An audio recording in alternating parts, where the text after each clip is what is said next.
Welcome everyone back to another episode of SBYMcast. This should be episode 5. All right, I'm your host Brian today. With me, I have a special guest. She recently just graduated from UCI this past winter. Is involved with confirmation to Nguyen SBYM and actually likes to paint. Let's welcome Thecla. Hello. All right, how are you doing so far, Thecla? I am doing good. This COVID-19 stuff is crazy though. I mean, it's actually been over a month now, but it feels like a century for me. I'm just like not used to it at all. Just like being at home. I'm so used to like going out every single day. Not just like to hang out, but like I usually like to keep myself busy and not stay at home because if I'm at home, it's like I'm pretty like unproductive. Not gonna lie, and I'm like kind of feeling it now. But luckily for me though, like with this podcast, at least it's making me a little bit more productive, so that I'm trying to get back in the groove of things. But how about you?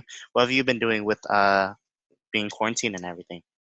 Well, actually, I'm very much an introvert and a homebody. Before quarantine, I was busy too.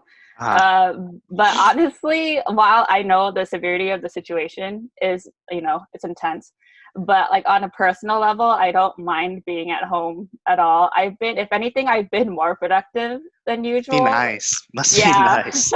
Yeah. Yeah. There's actually I don't know if you go on Twitter or anything, but like when quarantine just started happening, like I'd probably say like 2 weeks in, there's like you start seeing a trend where it's like people are like tweeting like, dude, like I'm a homebody, but like this is just too much, you know what I mean? So like, but I mean, if you're a homebody, that's nice. I mean, I wish I can be a little bit more like I've kind of realized like especially during this time of quarantine, I got to reflect a little bit more. Um, I I started to realize that like at home, like I said, like mm, I'm like very unproductive. It's just that I'm so used to like going out and being so worked up and tired that like when I get home I get lazy. But I feel like honestly, like home for me, especially during this time, has taught me I should be able to be productive wherever I can be. That's just me personally, but um Mhm. let's get started off with this podcast. Yeah. Let's just start from just talk about yourself. You know, your upbringing. The ball's in your court. Yeah, well, if you might or you may or may not know, but I was homeschooled for a pretty good portion of my life. Wait, when did you start getting homeschooled? I actually didn't know about that. Yeah, it was starting in 7th grade, Mm-hmm. and And I don't know. You can go. Sorry. yeah, or it pretty much lasted until 12th grade. 12th grade. Yeah, because oh dang. How's or like if you mind me asking, what was the reason why you started being homeschooled?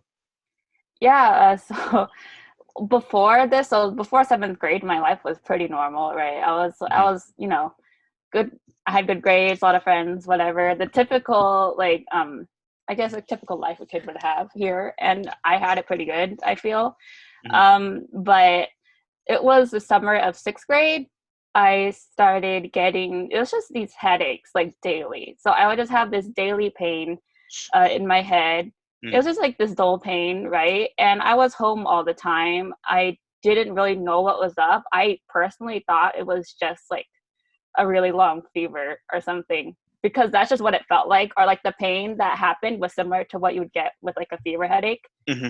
at the time. So like during the summer, that's what I felt. My mom was aware, like my parents were aware of it, but they didn't really know what was happening either, and it was nothing so serious that they had to do anything about it, Mm-hmm. right? This but then when we started going, or when I entered 7th grade, I realized it was a real problem because like when I'm at school, I would get triggered by the lights and just the noise around me. So I would get migraines Just from from light that. itself.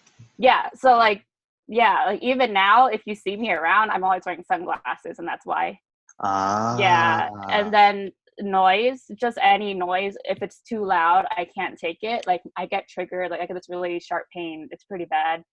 Yeah. Mm. So because of these migraines and like these daily tension headaches, I missed school so much, like just within those first 2 months, like September and October.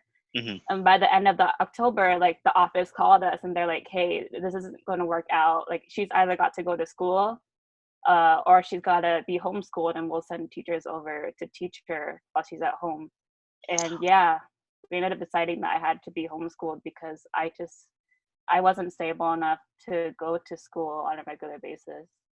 That's actually pretty interesting, especially like during that time. It's like since we're like, I guess when you look back to like middle school, that's like that's like the time where like you start realizing like you want to be like really social and everything too, like getting to meet more friends. Or that was just me personally, like especially like starting around middle school. Like I always wanted to be with my friends.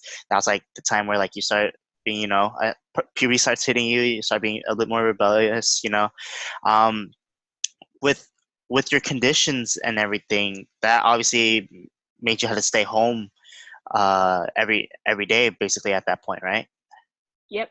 Um, then from there, I mean, you would have to cut off all of your extracurricular activities too, for the most part, or like how did everything else go? Because I'm assuming that you also went to CUNY since Onikapmo.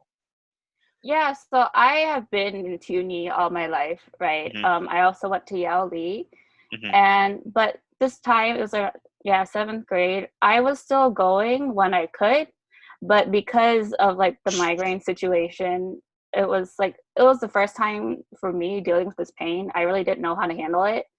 And Hmm. so a lot of times I would have to skip, or like I would be there, right? Sometimes I would be at church because like my whole family's at church. My parents are always like they're like about being active and Hmm. helping, Hmm. right? But like there's a lot of times I would be there, but I just wouldn't be able to get out of the car. Like I would just be in my car in pain while my parents have to be there and kind of help me out. And it was like the same for school too. Like Hmm.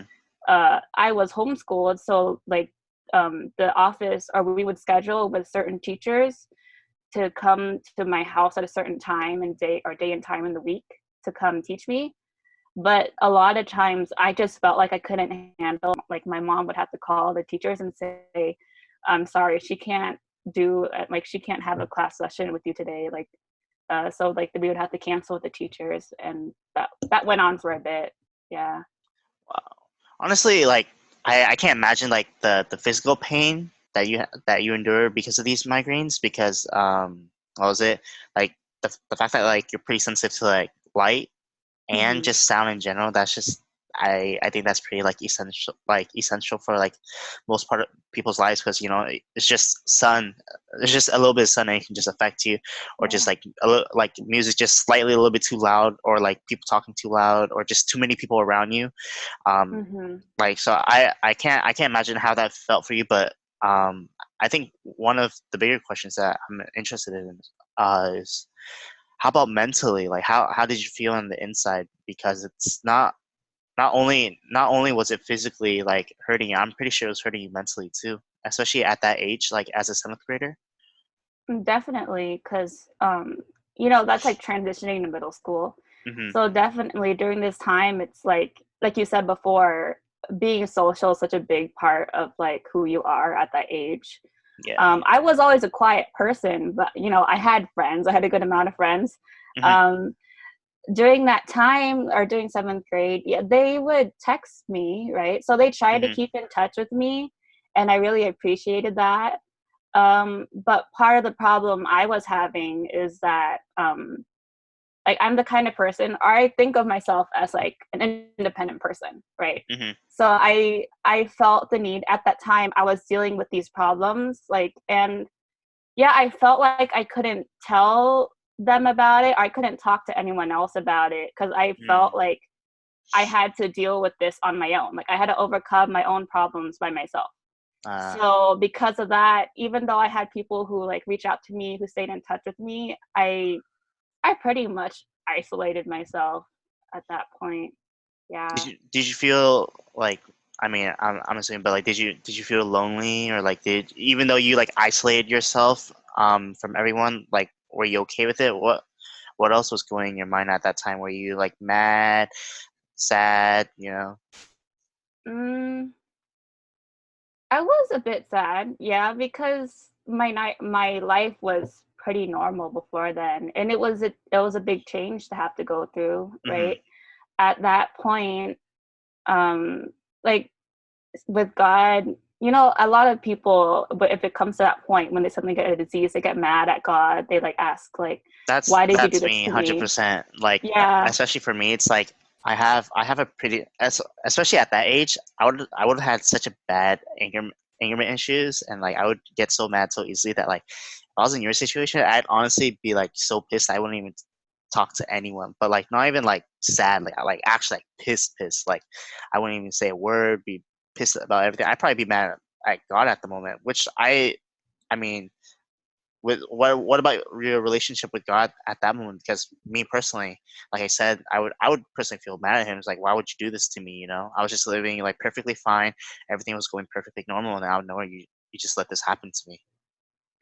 Well, see, like that's pretty normal for me. I wasn't like mad, like aggressively mad or anything, Hmm. but I was definitely like questioning because, say, for me, I felt like I was a pretty ambitious kid. Like was, I guess, yeah, I was a top student. I had plans. Like I wanted to be a successful student, Hmm. end up like with a successful career or whatever. But at that point, all that was taken away. Hmm. Basically, I knew from like, because when I went to doctors about this, or the neurologist, they said they don't know the cause. They just know Mm. it's genetic. There's no cause. There's no way to really like cure me per se. So I might end up living like this for like 30 to 40 more years. 30 to And 40 more years. yeah, Wow. so definitely at that point, I was just questioning. Like I was confused. I felt like I had a good life. I wasn't a bad kid, right? Hmm. So I felt, I guess, yeah, in some cases, I felt like I didn't deserve it. And I was just confused. And I was just trying to figure out, like, why did God want this for me? Mm. So I didn't feel like he was punishing me, but it was just, I couldn't get why I had to deal with this, basically. Honestly, mad props to you, that the fact that like you wouldn't get that mad. Like I, I honestly can't imagine like when like you just talked about it, I was like, dude, like that, because like I said earlier too, like when we started off this podcast, like I'm always so used to like wanting to be outside the house. Like this started especially at a young age for me too. I hated to Mhm. be at home. It was like other different factors. I didn't want to be at home because like I just a little bit about myself is that I'm an only child, so for the most part, I'm like pretty much home alone for the most part because like parents are working, everyone's busy. So whenever you're done with school or if I don't have any sports, I'm just home alone, not really doing much. So that's why that that side of me, especially at during seventh grade, I really wanted to go out a lot. So just I guess imagining being in your shoes, I'd be like, I probably go crazy. No, um, yeah, like for me, it was like, yeah, I wasn't mad at God, but I hated the fact that I couldn't be a normal kid at that point. Yeah, so it's still pretty similar, but hmm. But you just took a different approach to it because like you were a lot more calmer about it, which is something that I'm a little bit surprised myself. I guess because I have anger issues. They're a lot better now. Don't get me wrong, but like definitely as a kid, like I had a lot of anger and resentment within my life.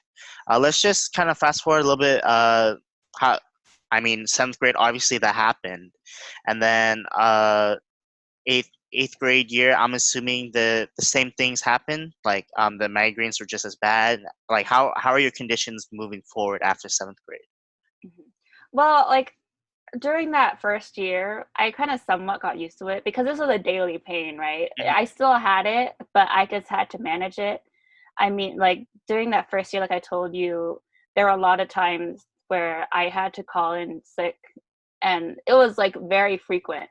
Hmm. So my mom, at one point, she had to be like, "Hey, I understand it hurts.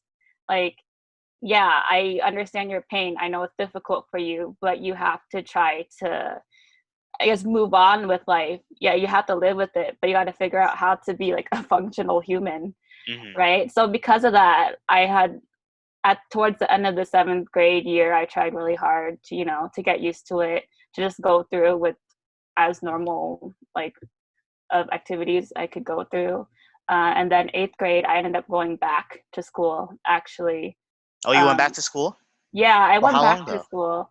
I was there pretty much the whole year, and I Uh huh. managed pretty well. Hmm. I was still dealing with the migraines, but Yeah, I managed for the most part, but until the end of 8th grade, I started being absent a lot again.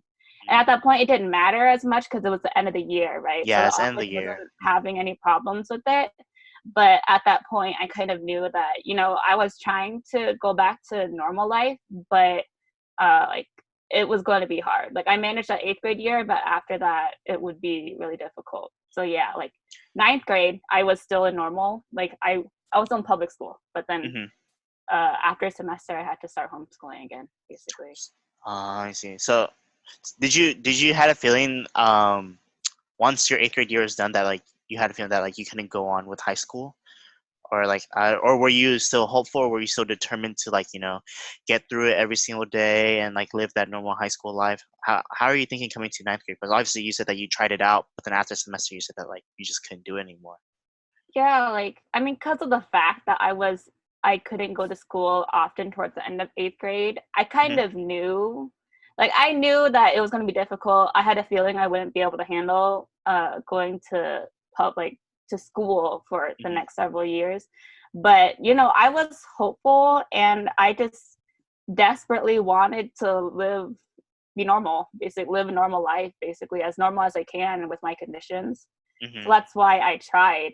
But then, yeah, in ninth grade, I would say I was there for 1 or 2 months, and then same deal. I started being absent a lot. I managed to work things out with teachers so I could take like the midterms for like Hmm. the first semester. But then after that, my mom had to find some other alternative for me because I couldn't go to school. Was it the same situation like in seventh grade where like once you realized you couldn't handle it too much more, you just stayed completely at home, or did you still continue your extracurriculars? Because I'm assuming that around during your 8th grade year, even though you came back to school, you also tried? Did you try getting back into like your extracurricular activities that you had going on too, or no? Hmm. Well, during that first year, I definitely kind of took a break from all those things. But Mm, at ninth grade, at that point, for one, I was used to the pace, but because of that, I felt like more obligated to be more active in my church activities because at that point that was my only social outlet, really. That was my only chance to interact with people. your church activities were Yeah. the only? Okay. Yeah, just church activities. It was like at that point, Yale finishes at 8th grade, right? So Hmm. in ninth grade, I was a TA. I Hmm. volunteered as a TA, and I was still in Tuny. I believe that's when, I don't know, is that when confirmation started? But either way, Yeah, confirmation started ninth grade. yeah, I was like, I don't remember. But yeah, confirmation and all that. So I was still doing my church activities, mainly because I didn't, I wasn't in school anymore. And that was like your only like social outlet in a way? Yeah, like that was my only way to interact with people my age. Like at home, I wasn't home like alone. I was home with my mom. But Mm. and I don't mind being at home with my mom. It's just Yeah. that it's different. You don't talk, like you aren't talking with friends anymore. Yeah, you're talking with like an adult, and you talking to an adult is totally different than when you're talking to someone of your own age. Yeah, exactly. Uh, I see. Just you being so, I guess like besides being homeschooled, the only activities that you had were all these church activities like Yao Li, which is basically Bible class if you guys didn't know, Tu Nhi, which is Vietnamese church scouts, and then starting confirmation. Having those three as your main activities outside of your house was um what was your faith aspect like, especially at that age? Because I'm assuming that since you did bring up that you did go to all these activities just to mainly for the social aspect, but did you feel like you got any closer to God to anyway, even during those times, or like not at all? Well, for one, I knew that these church activities, they would be good for me, like spiritually. I knew that I would spiritually like or grow in faith and spiritual or in spirit in a sense. Hmm. Um so that is a reason why I went. But to be honest, when it comes to like a personal relationship with God, like in terms of like that, Hmm. it wasn't that strong. Like I was a good moral kid, right? Mm-hmm. But I guess I didn't really think of God that often. Mm-hmm. But it's not really even because of like just the migraines or whatever. I feel like that's a pretty normal. No, I definitely Yeah. think that's normal. I guess I brought this up in a previous podcast, whether it was with Carlos or Anton, I forgot. But even just me growing up, I kind of went to all these church activities just to go through the motions of it. You know, just growing up in like a private school my whole life. You know, kindergarten all the way through my senior year. Actually, like I just did all this stuff just because it was supposed to be practice. It was something that was considered curriculum during my years, and I just went through the motions, but I didn't really feel that connection. Even during high school, I mean, I knew there was a God, and like I knew there's someone above us, and like someone that we should believe in. But whether I really felt touched by him or really felt connected or close to him, honestly speaking, I would say I didn't really feel that connection with him either. Especially when you're at that age where you're starting to figure out a little bit more about yourself. Um, from a high school aspect, because you're meeting all these different new people compared to like when you're in middle school, right?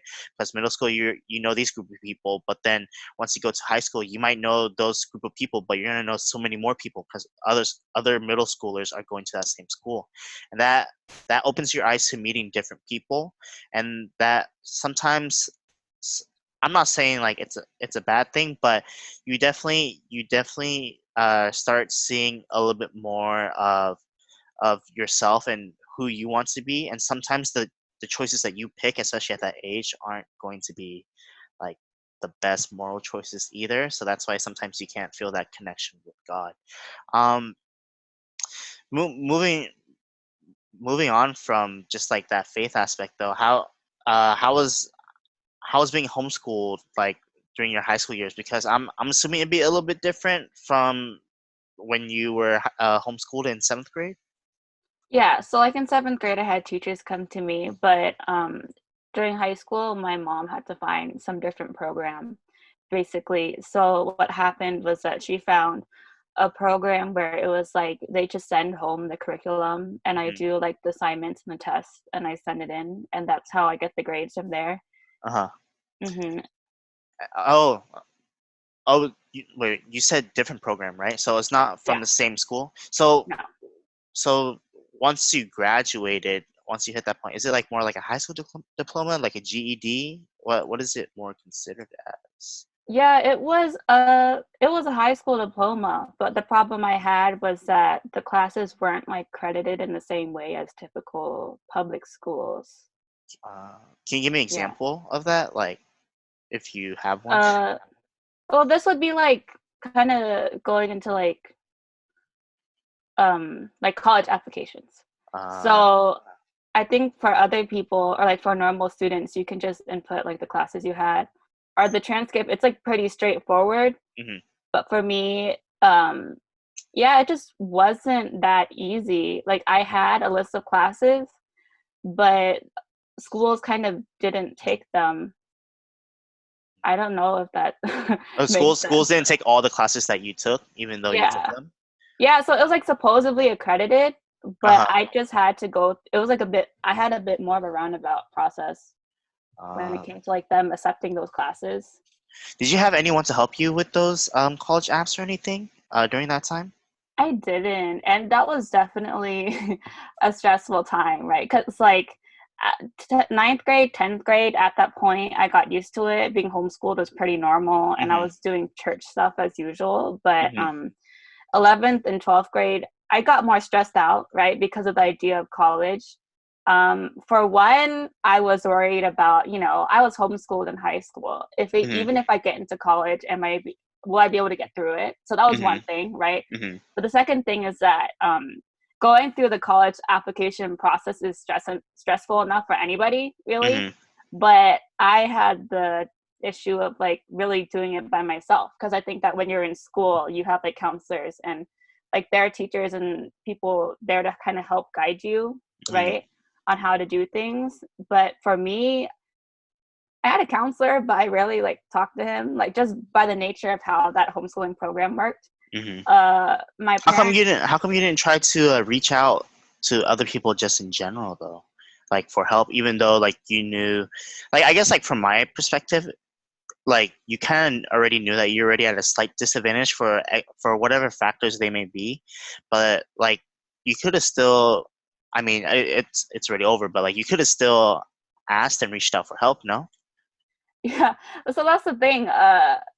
The kind of person I am, I think part of it might be because of the whole migraine like situation, Hmm. but I just have the tendency of like when I'm going through something difficult or stressful, I just like I back out. I self isolate. I don't talk to anybody. So it's like with migraines, if I'm out in public or with a group of friends, like even at uni, if I have a migraine starting and I know it, I'll just like leave and like go Hmm. find somewhere by myself to deal with it. And so like the same with this situation, I felt that I felt like I needed to do it by myself for some reason. I don't know, like it's dumb now that I think about it, because Hmm. definitely like I was still in uni. I had a lot of people like I was involved in a lot of things at church, and because of that I had a lot of people that were willing to help me if Yeah. I had reached out to them, but I don't know, I didn't Mhm. do it.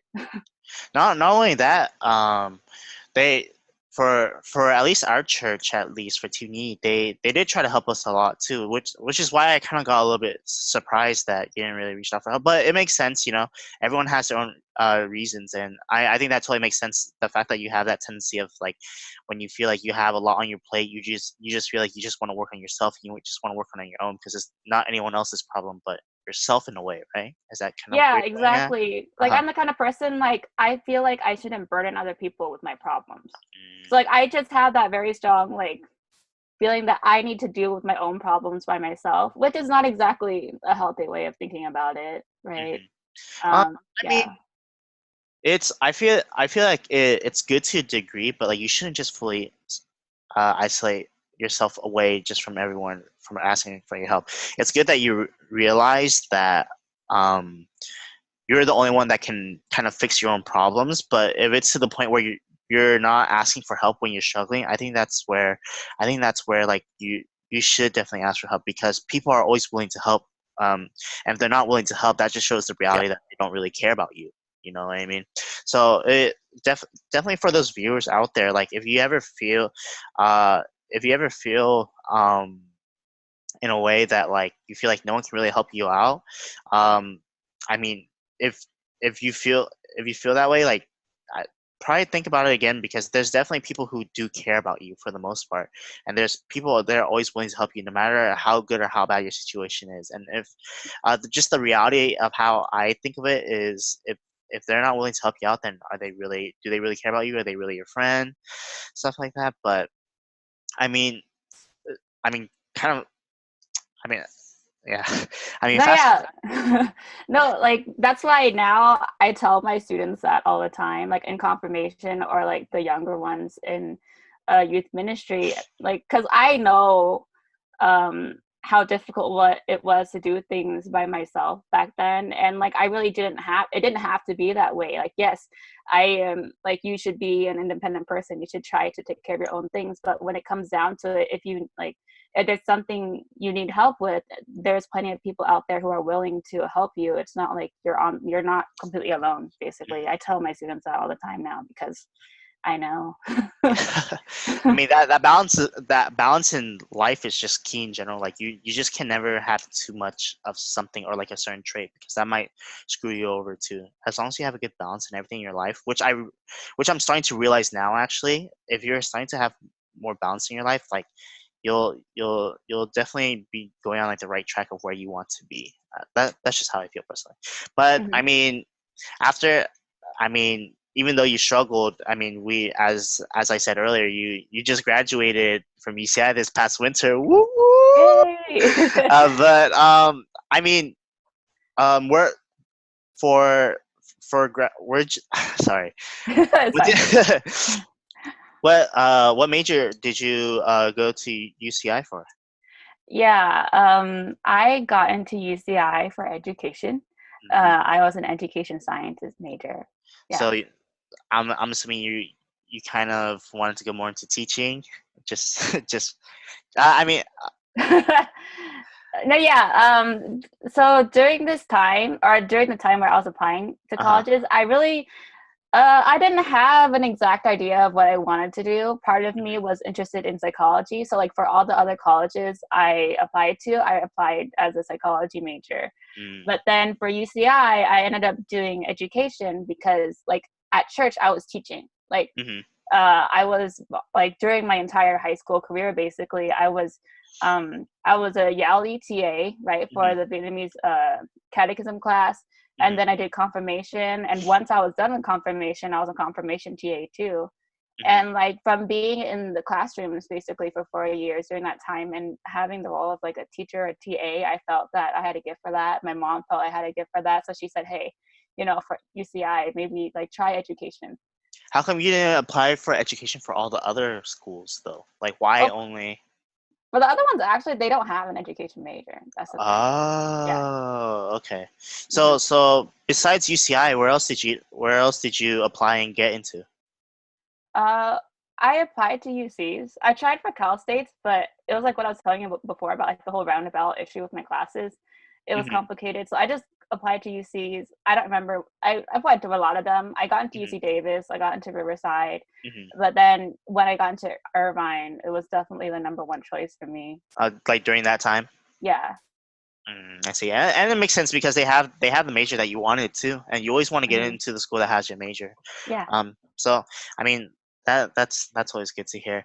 Uh, kind of, kind of going back to what you said, where like your mom kind of felt like you you had like that you kind of have like a knack for teaching. Um, were you more involved in a way? Because especially at that age, from just from my experience, being involved in the church and everything. Obviously, after eighth grade, uh, for Bible class, you can already be a TA starting at ninth grade. Confirmation, I don't know how early you can be a teacher, but like I mean, you're done at confirmation pretty much after 2 years, and for the most part, people usually finish like around like their 10th or 11th grade year. And then for Tuni, um, for for for our age at that time, you would definitely be a hunchung, which is like, if you don't know what that is like, with Tuni, there's different colors of scarves, and the red one basically means like you're a teacher. Um, with all those factors coming in, especially with that you're studying college, did you be more involved with all those other activities, knowing that you wanted to be more of a teacher, or you just I mean, you brought up a little about confirmation, but what about like the other two? Yeah, when I came back, or like when I got into college, I came back to CUNY and Yale more, right? Because like Hmm. that stressful period of college application was over. Hmm. Yeah, for CUNY, like it's like you said, that was when I started training to become a Hunchung, and then I became Hunchung, right? So during my college years, I pretty much stayed active in those. I stayed involved in like Yale, Hmm. CUNY confirmation. But then slowly, as like college started getting harder, and I felt I needed a bit more balance, I ended up kind of stepping back from the Bible class and CUNY for a bit, and Hmm. I focused more on confirmation because I was teaching there more. I Hmm. felt like I had a bigger role, and confirmation kind of speaks to me more, I guess. In what way, if you mind me asking?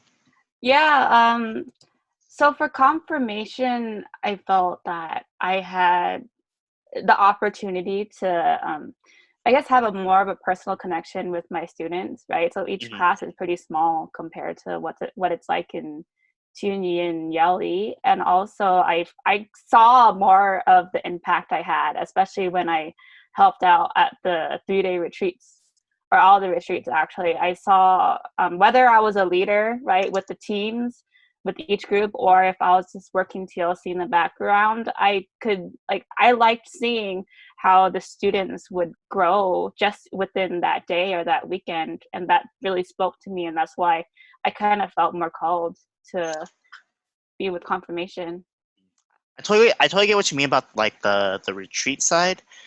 I mean, I'm pretty sure everyone that has gone through confirmation always feels this way, but it's always like every day, Friday, Saturday, Sunday is like a different mood. Like no matter how no matter how you feel, Friday for the most part, everyone's just kind of iffy about going to retreats. Like, oh, we have to go to a retreat, 3 days away, like no phones, and Yeah. and and just kind of like isolating yourself from just everything else. It just, especially at that age, like we kind of said, like during your high school years and your middle school and senior years, you feel like that's where you want to be the most social and want to know the most people and everything.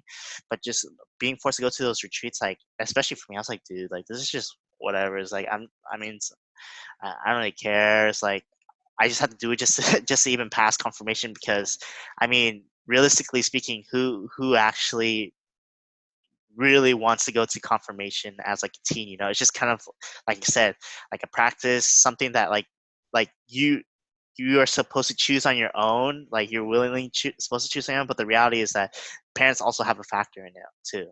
So Mhm. so just for me, and like I can vouch this for my other friends also. I mean, people just were like, oh, whatever, at least I'll go, and like at least I get to be with my friends and everything, but they didn't really care too much about that spiritual and that religious aspect. But then once you move on day by day, especially Saturday is where you kind of it kind of switches the mood for Sunday to where you feel like, like, wow, this was a really good retreat. Everything that we did, especially Friday night, was like really deep, and it touched me I to the point where I felt like, I did feel like a better and happier person at the end of the day after coming back from that retreat. Granted, during that time, like, like so, um, you only feel it for like a little bit, honestly speaking, but just even getting that time of self isolation away from like your reality, and to just self reflect on your life. I think that's such like a really big and crucial part about the retreat that I love personally. I don't know about you, but I don't know about everyone else. But that's just why I I'm s- I'm starting to realize that I did take those retreats for a little bit more granted than I did.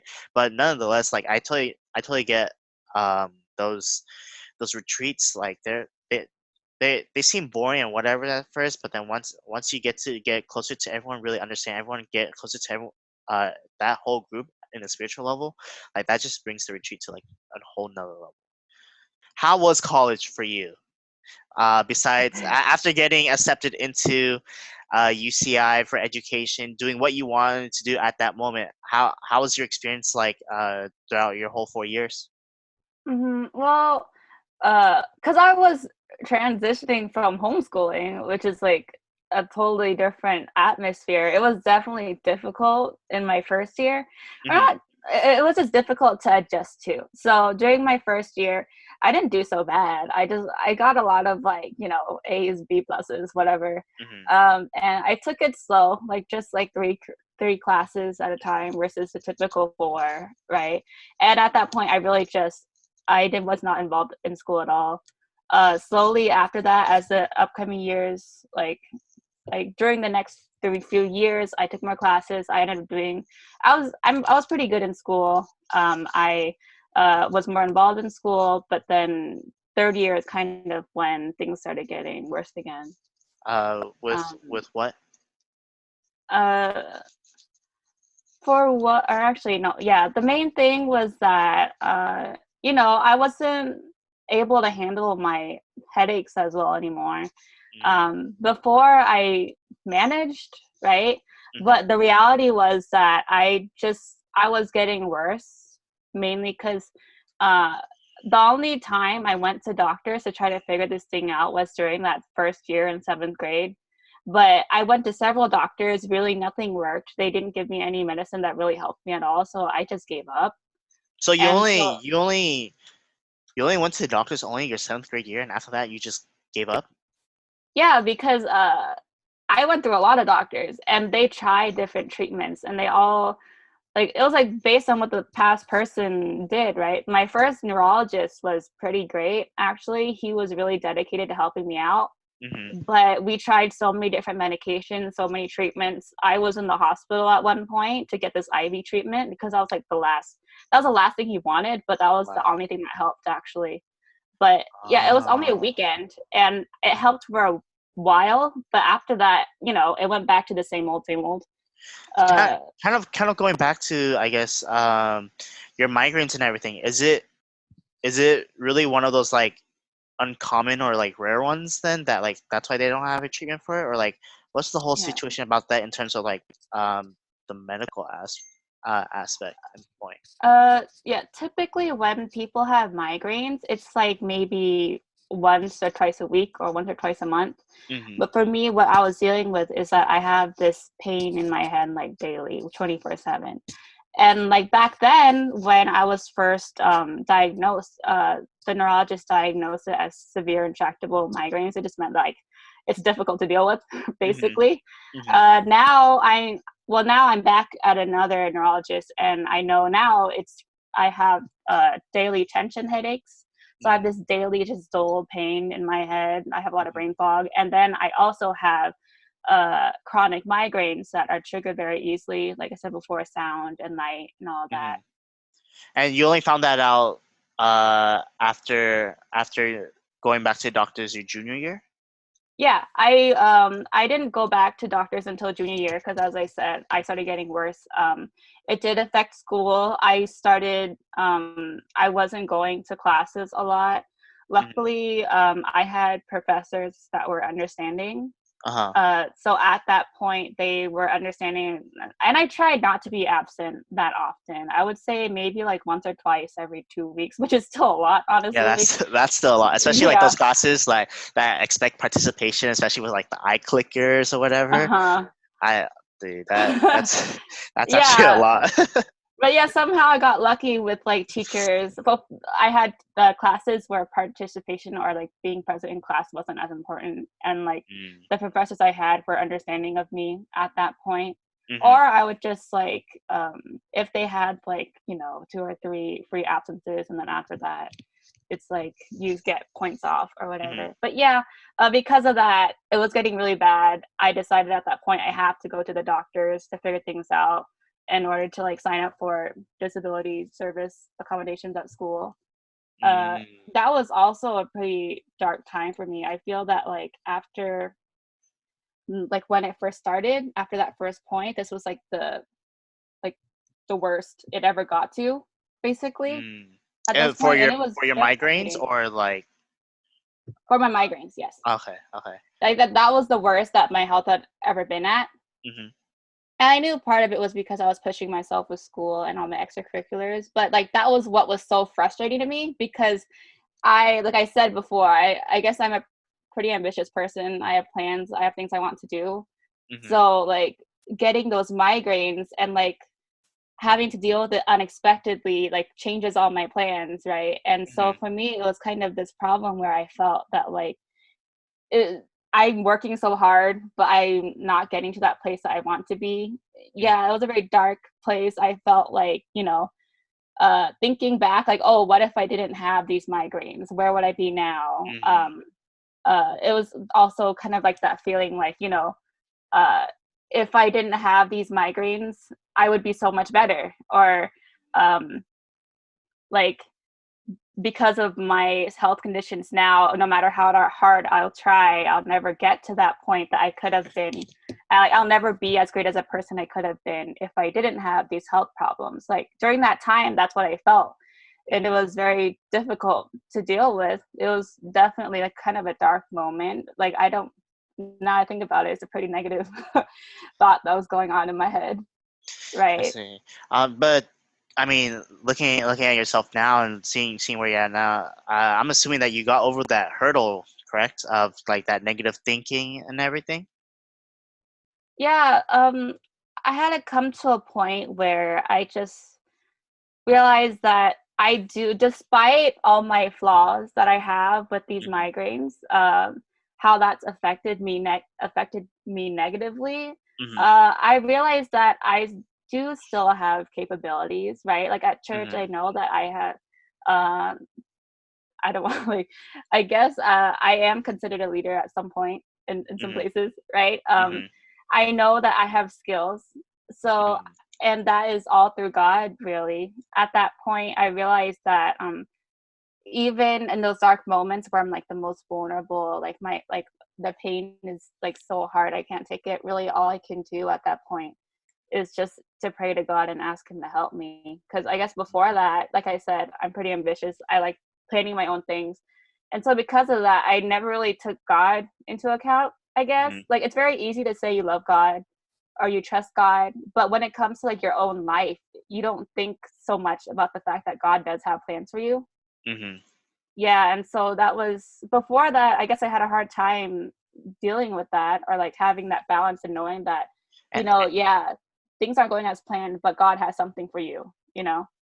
yeah, and So, like you said earlier, you kind of brought up that like even just your relationship with God, especially at a young age, like I mean, you didn't feel that connection, you didn't feel that close with him, you didn't feel like he was like really there for you. But um, from what it sounds like at that point you started trusting a little bit God more, and things started to be a little bit more manageable for you.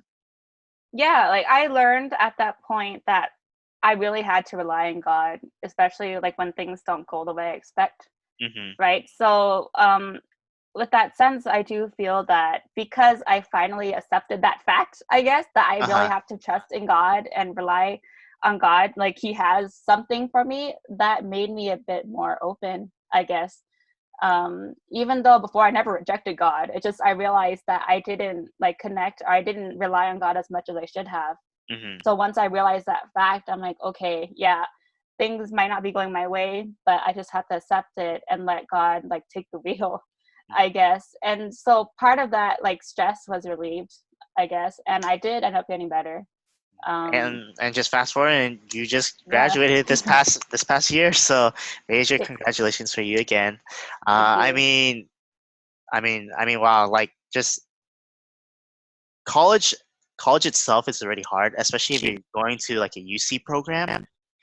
But Hmm. but the fact that you had all these things going on just to hold you back, and you're still able to still graduate and still be where you are today, I do have to give you major props, because especially going to a UC program or UC school, like that's not easy. That's pretty hard. Like you going to a UC program basically means that you are going to 100% commit as being as a full-time student and student only, and it's gonna be really hard just to even do like a little bit extracurricular activities, or even just miss school in general, because those 10 weeks go by really really fast, and I'm pretty sure Hmm. you can attest for that too.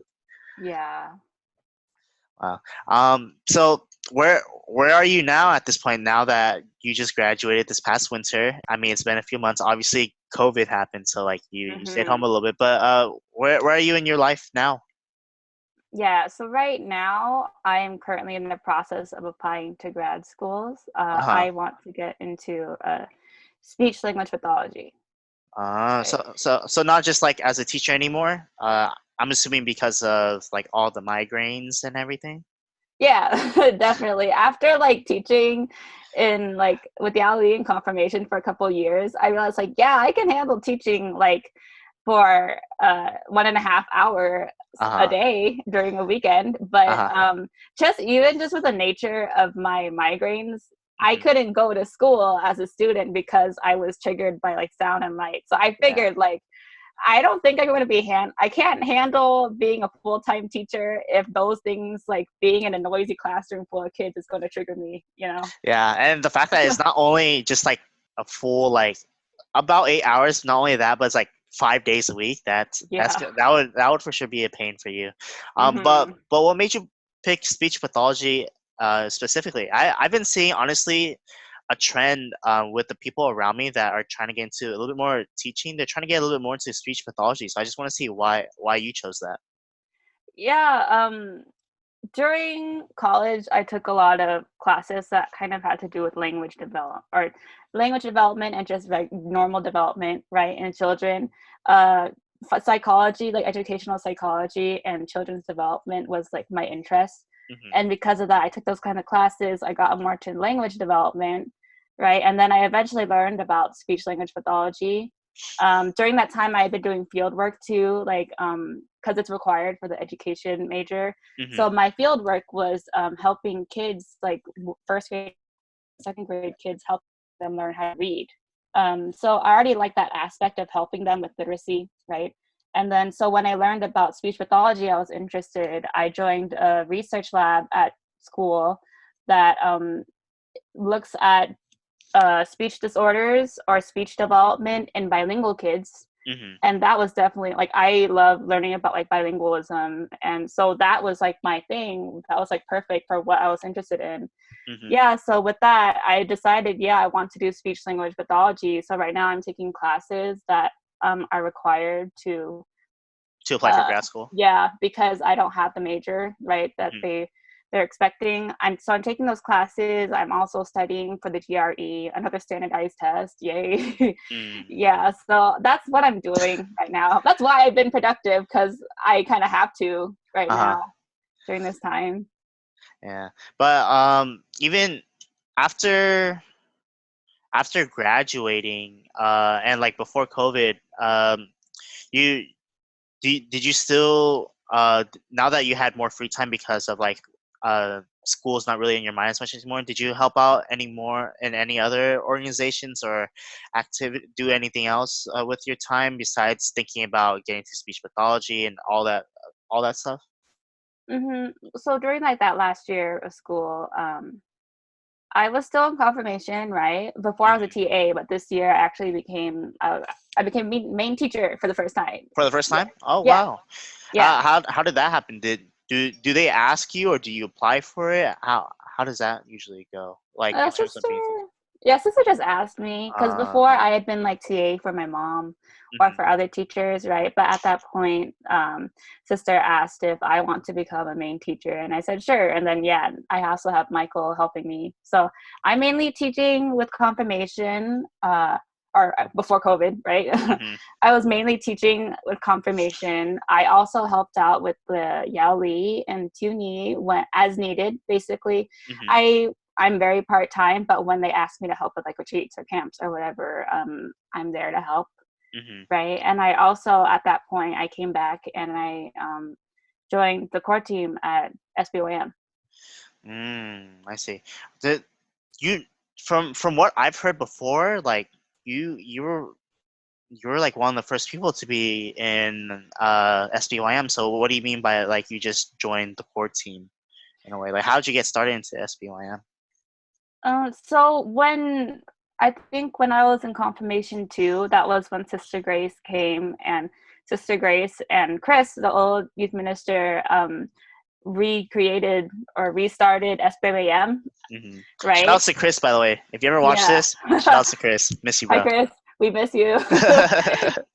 um, so at that time, Chris was youth minister, right? And I was in confirmation too, so they recommended us to come and join youth nights and stuff. But also Hmm. because like my family, or Chris is pretty close with my family, so like Hmm. we came out to like support, you know.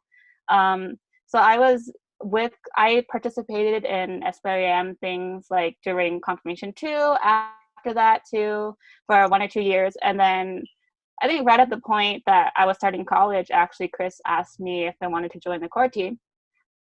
And I said, yeah. And so during that year, it was kind of a lot of, training us to be servant leaders, trying to figure out the dynamic of the group, because we had a lot of people there.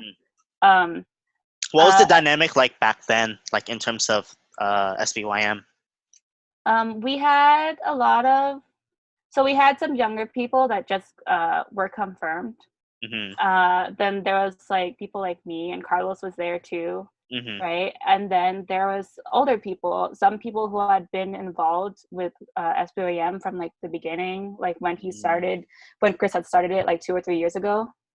2 or 3 years before. Yeah, before I joined, basically. So, so if we date that back, what year did SBYM start?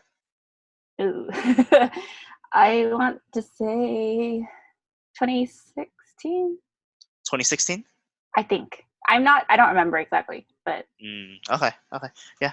Um, but like you said, the dynamic was different. But it still had the same goals that we have now to this day, right? yeah, definitely. And we were trying to get that rolling, basically. I feel like Carlos is kind of carrying on that legacy. But at that time, when it was like us, the core team with Chris, we were really focusing on how to be servant leaders, how to serve the youth in general. But then, I'm pretty sure Carlos mentioned this before, Chris ended up leaving, Uh right? huh. And then during that time after that, it was kind of, we had more people come in, things didn't work out, they left. And then we went through a whole year of that. So like at that point, I felt like I wasn't really helping much. I wasn't doing much here. I didn't have a role or much impact on anything. So it was actually when Carlos that's when he was finally hired as youth minister. I told him like, hey, I need a break. But I was also kind of like hoping like, hey, I kind of quit. Like, the hint, you know? Yeah. Yeah. So that happened. I took a break for a year. But then at the beginning of this school year, he asked me to come back. And yeah. Come back and join the core team. Uh-huh. What made you want to come back? Because like you said, you kind of said along the lines of like things weren't rolling too much, and like you didn't really have that much of an impact in SBYM anyway. So like you felt like it was just like, yeah, like you're a part of it, but you didn't really feel like you're really doing anything anyways. What made you want to come back? Because you, like you said, you're hoping that Carlos got the hint that you're trying to quit in a way. Yeah, well, I think at that point when he asked me again, I had seen what they had done for the past year. And while it was rough, it makes sense because SBYM is still pretty new, right? Yeah, and it's definitely really new. Yeah, and like Carlos had just started at that point, but I saw that he still managed to get things rolling. Like it was growing despite how slow it was growing because there were a lot of youth from confirmation that ended up staying with SBYM, and they got more involved and they started running things. Like you see different branches, people helping out with youth night, people doing like public relations media stuff, people doing music, and people doing decorations. So I saw that things were getting rolling, but of course like it was still to what I could help with. I see. I definitely understand where you're coming from because I didn't join SBYM not too long ago also. Just a little bit on my end. I mean, I literally just joined before COVID happened and everything. But one thing I've always heard about SBYM because of Chris, and then like the thought about it like went away for like a really, really long time because realistically speaking because after I got confirmed my junior and senior year, I wasn't really too big on helping out with the church too much because I had my own things going on with my own personal life and like things that I had to worry, like things to help basically college apps and everything like you said were really big during that time. So I didn't really hear too much about SUIM during that time. Granted, I wasn't even big on like going to uni too much, especially that senior year. But something that I realized, like me coming back to Tuni actually this past year and trying to commit more to be Nguyen and everything was SBYM was really rolling, and it was for the most part because of Carlos. I mean, if you think of it just even from an Instagram perspective, like when I first looked up SBYM's Instagram, like there's actually a good following from like these kids and like people actually actually come out to these events. Like an example that I can give is that one of the camp meetings that we had for Tuni and everything, it's like we'll usually have it on Saturdays after mass, but then once you get out, you see the youth room and it's filled with kids and everything. That was like my first full exposure to SBYM. I was like, dang, like they actually have something really going here, and that's what made me want to come and join SBYM. But that just going more into SBYM itself, I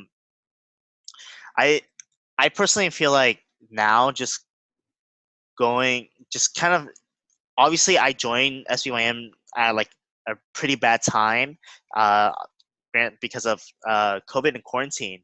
But just looking at at how everything's running, I'm surprised everything's running pretty well for the most part because they have kids who are following. I think one thing that I'm starting to realize is that if we can get more older people to come and join SBYM, I think this organization can be really big and like grow just even more. I say that because I mean the oldest person in SBYM, as far as I know, is you, right? Basically, or like I'm not like the oldest person, but when it comes to how long we've been in SBYM, it's pretty much me and Carlos. Yeah, but then you guys are both relatively the same age too, so you guys are both you guys have both been in SBYM the longest, and you guys are the oldest.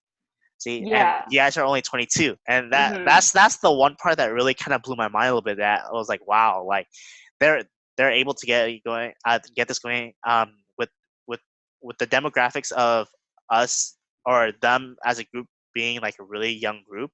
That I had to give mad props in that sense. But I think what's lacking now in terms of SBYM is maybe trying to get more older people. Like I'm not even saying like like 30-year-old people obviously, but like even just like more college kids to be more involved within SPIM, or even older, or maybe we can try to get like I brought this up before, but maybe trying to get confirmation and tune more to get all three of us to work a little bit together, and maybe to have them help us out just a little bit too.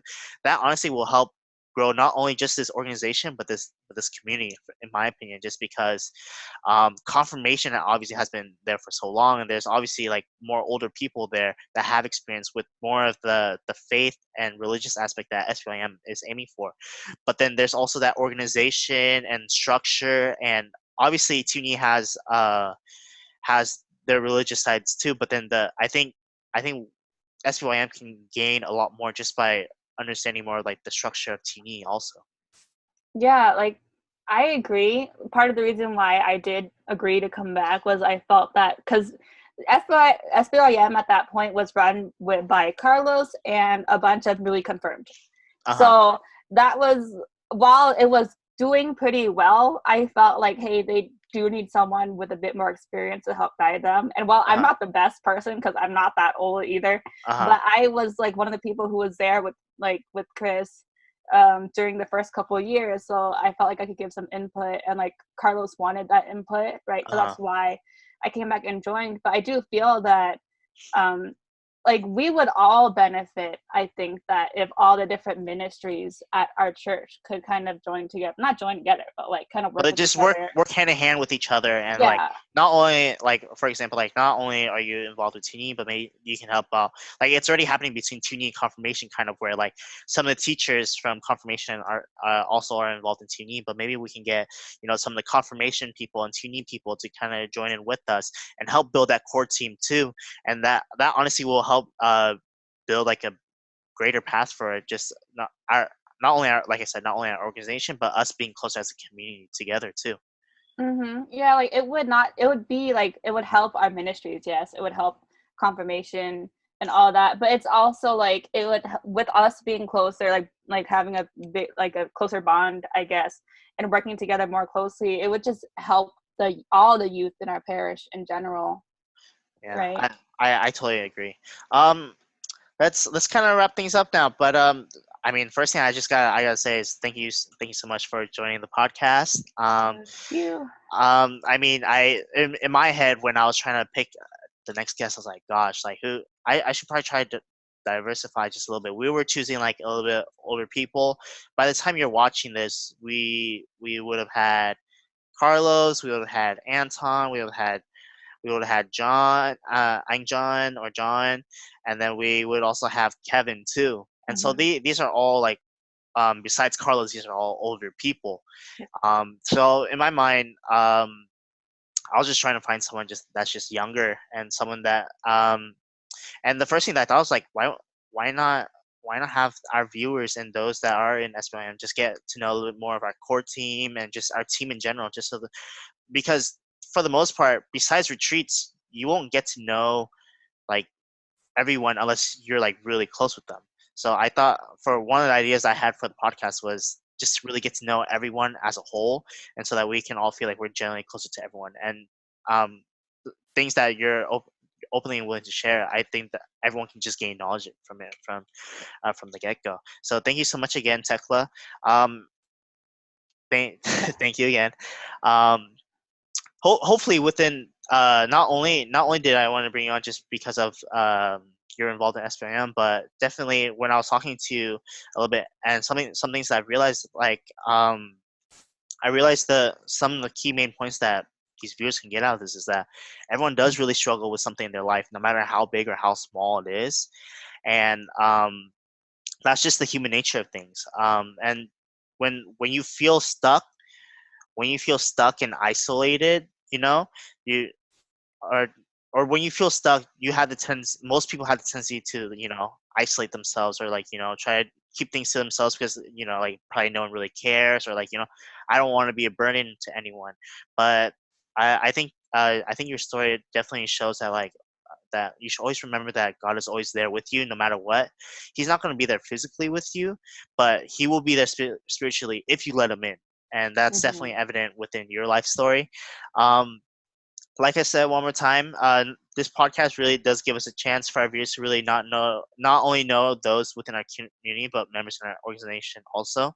And hopefully, this podcast can bring more awareness to, I guess, our need in SBYM, in the sense of, yes, we have things going. Yes, we have a good following. We have good things coming together, but we're still a really young group. We're still, if we can just be a little bit more diverse in the demographics and everything, I think we can honestly get this program and organization rolling. Because at the end of the day, Mhm. it is for the community, and it is SBYM is for the youth and it's for the kids. If we can Yep. build a solid foundation and path for them, then they can just follow within our lead, and we can get them to where they can be not only successful in their life in terms of like the reality of life, like being successful and everything, but also being happy and being spiritually and having a close relationship with God. Mhm. All Couldn't right. agree more. All right. Thank you again one more time, Thecla. And for your viewers out there, thank you so much for watching this fifth episode of the podcast. My name is Brian, and that's Thecla. We're out. Peace. Bye. Bye. All right. Let me end it.